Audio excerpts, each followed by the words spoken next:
अमिताभ तिवारी, आपसे बात शुरू करूंगा।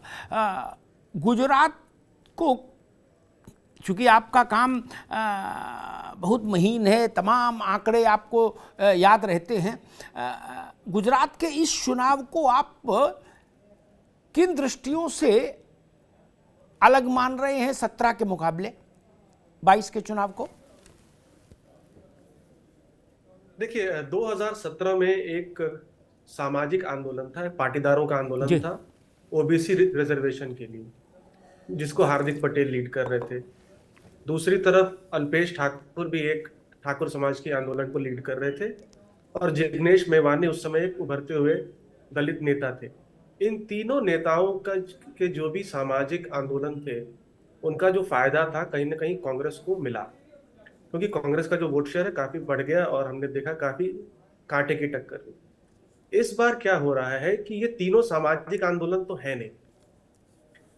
हार्दिक पटेल और अल्पेश कांग्रेस को ज्वाइन किए और फिर भाजपा ज्वाइन कर चुके हैं। जिग्नेश ने फॉर्मली कांग्रेस ज्वाइन कर लिया। और यहाँ पे क्योंकि हमने ज्यादातर बाइपोलर इलेक्शन ही देखे हैं, सिर्फ एक 1990 में जनता दल, भाजपा और कांग्रेस का इलेक्शन था।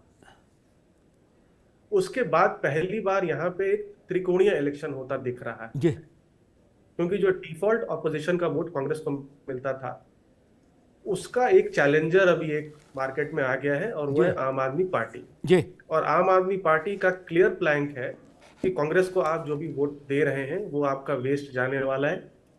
मतलब वोटरों को प्लैंक है, क्योंकि बहुत सारे कांग्रेस के एमएलए जो हैं वो बाद में भाजपा ज्वाइन कर लेते हैं, जो कि यहाँ पे एक फैक्ट है, हकीकत। ठीक बात। तो इस बदले हुए समीकरण में जहां पे एक ट्रायंगुलर इलेक्शन है, सामाजिक आंदोलन है नहीं, और भाजपा को भी कहीं ना कहीं एक 27 साल में एक नेचुरल थोड़ी बहुत एंटी इनकम्बेंसी होती है, बट भाजपा भी ये त्रिकोणीय चुनाव होने की वजह से ये समझ नहीं पा रही कि चैलेंजर कौन है, आम आदमी पार्टी है या कांग्रेस है, बड़ी अच्छी बात या दोनों है। जी, ये रहस्य तो आज कोई खुलेगा, लेकिन एक बात मुझे समझ आती है, जो मैं अपने अनुभव से कह सकता हूं, कि बाकी तो परिणाम आपको आएगा। आम आदमी पार्टी इस चुनाव में अपना वोट शेयर ठीक ठाक कर लेगी गुजरात में, और अगर आम आदमी पार्टी अपना वोट शेयर ठीक करेगी तो स्वाभाविक है उसका नुकसान भाजपा और कांग्रेस दोनों को उठाना पड़ेगा। कहीं ग्रामीण इलाके में किसी को, तो शहरी इलाके में कहीं को किसी को 100 ग्राम कम, किसी को 100 ग्राम ज़्यादा, क्योंकि इस केक उतना ही है, उसी में से हिस्सेदारी आम आदमी पार्टी भी लेगी। अरुणेश यादव साहब, कांग्रेस में इस बार भाई कुछ लोग कह रहे करंट नहीं दिख रहा। अब कांग्रेस के लोगों से पूछो, वो नाराज हो जाते, वो कहते भाई साहब आप ऐसी बात कर रहे हो, हम तो अंडर करंट काम कर रहे हैं। अब इसका तो कोई पैमाना है नहीं अंडर करंट का, लेकिन कम से कम आम आदमी पार्टी ने बात झांकी तो जमाई। झांकी आप समझते ही ना, मैं वही शब्द इस्तेमाल करूंगा जो जनता समझती, झांकी तो जमाई। आप गुजरात में किसी कोण से एंट्री लो, किसी इलाके से, आम आदमी पार्टी की चर्चा, पर्चा, खर्चा आपको दिखेगा। जी। कांग्रेस कुछ अर्ध चैतन्य अवस्था में लग रही है, नहीं?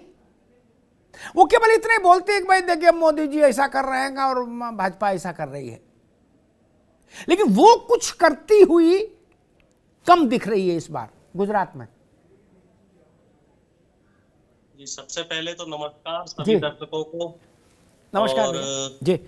मैं कुछ बातें यहाँ पे कहना चाहूंगा। इसमें पहली बात तो ये है कि जो गुजरात के चुनाव आयोग द्वारा काफी देर से डिक्लेयर किए गए, जिसपे आपने पहले ही चर्चा कर दी है, तो ये कहीं ना कहीं ये दिखा रहा है कि भारतीय जनता पार्टी या हमारे माननीय प्रधानमंत्री जी पूरी तरीके से तैयार नहीं है। इनको जो फीडबैक मिले हैं वो फीडबैक साफ तौर पे दिखा रहे हैं कि कहीं ना कहीं एंटी इनकम्बेंसी है, और जो हमेशा इनके चेहरे पे, प्रधानमंत्री जी के चेहरे पे चुनाव लड़े जाते रहे हैं, और कुछ अभी विगत कुछ दिनों में कुछ घटनाएं हो गई हैं, चाहे वो मोरबी की घटना हो और भी पुराने कई प्रकरण ऐसे हुए हैं जिससे भारतीय जनता पार्टी में कहीं ना कहीं खलबलाहट है, बौखलाहट है। तो अब इनका जो प्रचार तंत्र है वो ये दिखा रहा है कि कांग्रेस कहीं नहीं है, कांग्रेस कहीं नहीं है, जी। कांग्रेस चुनाव नहीं लड़ रही है, कांग्रेस जनता से संपर्क नहीं कर रही है। जी।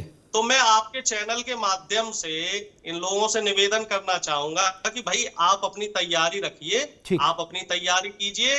कांग्रेस जमीन पे काम कर रही है ठीक। और अभी आपको जानकारी होगी, हमारी एक पदयात्रा पहले भी हुई थी, जी। 3-4 महीने पहले, और एक पदयात्रा भी चल रही है जिसमें ठीक। हम बराबर जी, जनता ठीक से है, ठीक है संपर्क कर अरुण रहे भाई, हैं, ठीक है बराबर अरुण भाई, जनता से हम ठीक बातचीत ठीक कर रहे ठीक हैं। ठीक ठीक हाँ, ठीक है, आपकी उस बात से मैं ठीक है सहमत अरुण हूँ। भाई, ठीक है, बाकी ठीक है, और मसाले आगे वाली बात से। आगे कि हाँ, आगे मसाला हम उतना नहीं दे पा अरे रहे हैं। भाई आ गई बात।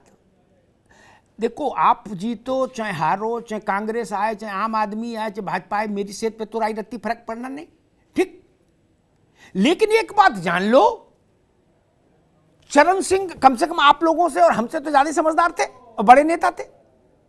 आप लोग भी सब बड़े नेता, लेकिन चरण सिंह हम लोगों से थोड़ा ज्यादा समझदार थे। ऐसी गलती मैं कर रहा हूं आप लोगों के सम्मान के सामने बोलने की, ठीक। वो कहते थे राजनीति में चर्चा पर्चा और खर्चा दिखना चाहिए। क्या मैंने कहा आप अंडर करंट काम कर रहे हो, अंडर के भी अंडर करंट कर रहे हो, मुझे नहीं पता, मेरी शुभकामनाएं सबके साथ। लेकिन ना चर्चा दिख रही गुजरात में, ना पर्चा दिख रहा, ना खर्चा दिख रहा। अब मैं योगेश जी के पास चलूं, लेकिन एक टिप्पणी और करके, अरविंद केजरीवाल ने इस बात का अध्ययन किया कि भाई हमको लड़ना किससे, भाजपा से। तो भाजपा से लड़ना है और भाजपा की शैली लोगों को अच्छी लग रही है, भाजपा जीत रही है देश में। कांग्रेस हमेशा निगेटिव सोच खारिज करती है चीजों को, ना कुछ नहीं भाई, भाजपा कुछ नहीं, और हर चुनाव में पता लगता है कि कांग्रेस हार गई, भाजपा जीत गई। अरविंद ने, जैसा मैं एज्यूम कर रहा हूं, उन्होंने इस बात का अध्ययन किया होगा कि भाजपा क्यों जीतती, उसकी बातें लोगों को अच्छी लग रही, इसीलिए जीतता कोई पार्टी। इंदिरा गांधी इसीलिए जीतती थी। तो उन्होंने कहा भाई भाजपा जैसे ही फिर अपना भी होना चाहिए रौला। तो उन्होंने चाल चेहरा और चरित्र बिल्कुल डिटो कर लिया भाजपा जैसा। अब भाजपा ही परेशान है अरविंद केजरीवाल से, करें तो करें क्या, कहां सिर फोड़े। कांग्रेस नहीं समझ पाई। अरविंद केजरीवाल ने, योगेश आ रहा है आपके पास, अरविंद केजरीवाल ने बिहार अभी गुजरात में कहा कि हमको वोट दो, राम मंदिर के दर्शन कराएंगे मुफ्त में सबको ले जाके। उनको समझ है, वोट उनका बढ़े नहीं बढ़े, लेकिन भाजपा के लिए तो सेरीडॉन खाने की स्थिति पैदा कर दी ये बोल के। यही चातुर्य है जो चर्चा पर्चा और खर्चा में दिखता है। ये योगेश जी, लोग कह रहे हैं अरे आम आदमी पार्टी गुजरात में जाके उसने ऐसी स्थिति पैदा कर दी कि आंखों में थोड़ी रोशनी कम हो और कान से थोड़ा सुनाई कम दे तो पता करना मुश्किल कि भाजपा की रैली है कि आम आदमी की। इतनी साम्यता हो गई।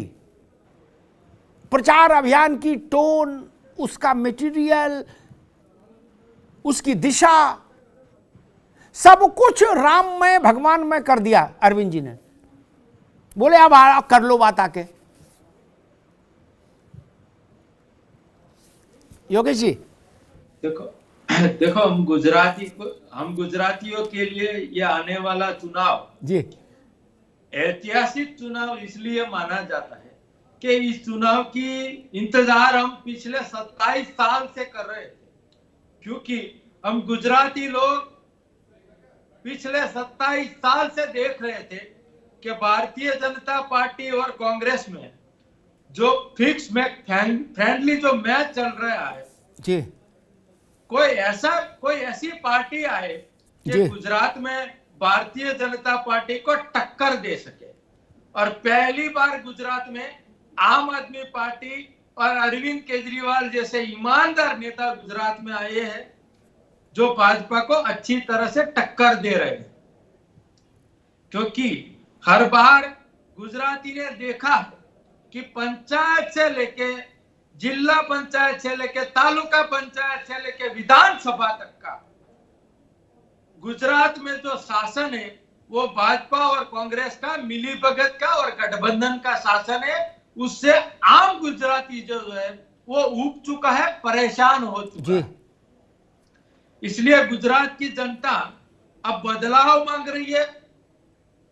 भ्रष्टाचार मुक्त शासन मांग रही है, तानाशाह मुक्त शासन मांग रही है, और वो उम्मीद इसीलिए आपने आम बेहतर आदमी शासन पार्टी और के अरविंद बेहतर केजरीवाल शासन एक मिनट इसीलिए बेहतर शासन के जनता की मांग के एवज में ही आपने ये कहा कि हमको जिताओ, सबको राम जन्मभूमि में ले जाके दर्शन कराएंगे भगवान रामलला के। नहीं देखो, गुजरात में हर बार 25-30 साल से जब तक चुनाव आता है तो भाजपा के लोग हर बार हिंदू मुस्लिम कर देते हैं, स्मशान कब्रिस्तान कर देते हैं और मंदिर मस्जिद कर देते हैं। पर गुजरात के लोग अच्छी तरह से जानते हैं कि जो भारतीय भाजपा के लोग हैं वो अपने आप को हिंदूवादी कहलाते हैं जी, पर हिंदू के लिए कितना वो हिंदू लोगों को ठगते हैं वो हिंदू सब जानते हैं।